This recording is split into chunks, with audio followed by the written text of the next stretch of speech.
দীঘায় থাকাকালীন যেই অটোতে আমরা মানে যাতায়াত করেছি রামনগর পর্যন্ত, তারপরে তো রামনগর থেকে আবার বাসে করে জগন্নাথ দেবের মন্দির গেছিলাম, তারপরে মন্দারমণিতেও এই অটোতে যাতায়াত করেছি কদিন ধরে।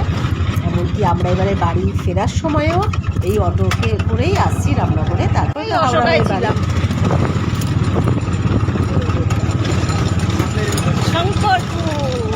খুব সুন্দর জায়গা, আগের বছর এসেছিলাম।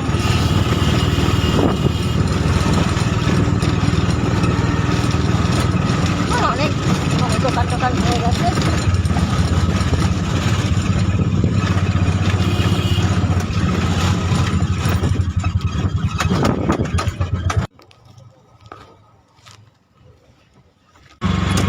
এর ঠিক উল্টো দিকে এই যে রাস্তাটা দেখা যাচ্ছে, এদিক দিয়ে ন্যায় কালী মাতার মন্দিরে যে মূর্তি তুলতে দুজন স্কুলে যাচ্ছে, এই যে স্ট্যাচু, ওই রাস্তা দিয়ে ন্যায় কালী মাতার মন্দিরে গেছিলাম আগের বছর।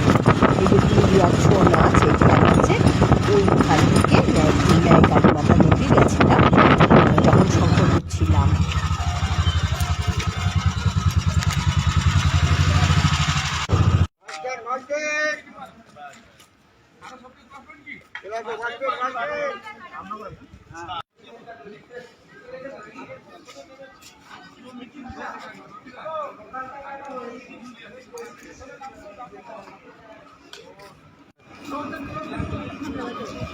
রামনগর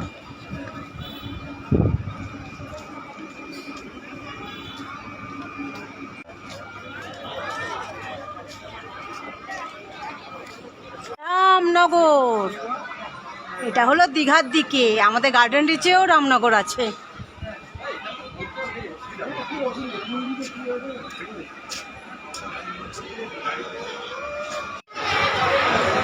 দুপুরে ওই হাওড়ায় এসে এখানে আমরা খাওয়া দাওয়া করলাম, খুবই বেলা হয়ে গেছে।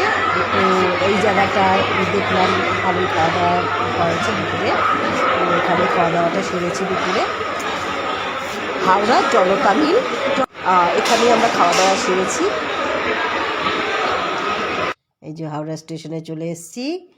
দারুণ ঘোরা হয়েছে, চাঁদপুরটা খুব সুন্দর ঘোরা হয়েছে, মন্দারমণি দারুণ ঘুরেছি, জগন্নাথ দেবের মন্দির দর্শন করে এসেছি।